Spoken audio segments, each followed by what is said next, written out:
আচ্ছা, তোমরা কি কেউ জানো ডিমের কুসুম দুইটাকে আলাদা করে নিয়ে ডিমের সাদা অংশ যদি হালকা ফ্লাফি করা যায় একটা হ্যান্ড উইক্স দিয়ে, তারপর এখানে হাফ কাপের মতো চিনি দিয়ে এটাকে একদম ফ্লাফি ফ্লাফি এবং ফোমি ফোমি করা যায়। চেষ্টা করবা ডিমের সাদা অংশের সাথে যেন একদম চিনিটা মিশে একাকার হয়ে যায়। তারপর যখন ডিমের সাদা অংশের সাথে চিনিটা মিশে যাবে, তারপর এখানে ডিমের কুসুম দুটাকে দিয়ে দিবা।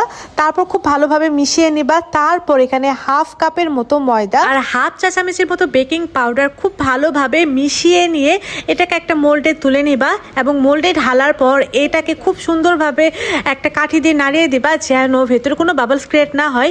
তারপর একটা হাঁড়িতে এটাকে ঢাকনা দিয়ে প্রায় 20 মিনিটের মতো ঢেকে কুক করে নিবা। তাহলেই দেখবা হয়ে যাবে একদম নরম তুলতুলে স্পঞ্জি তেল ছাড়া কেক, যেটা চায়ের সাথে খেতে অসম্ভব রকম মজা লাগে।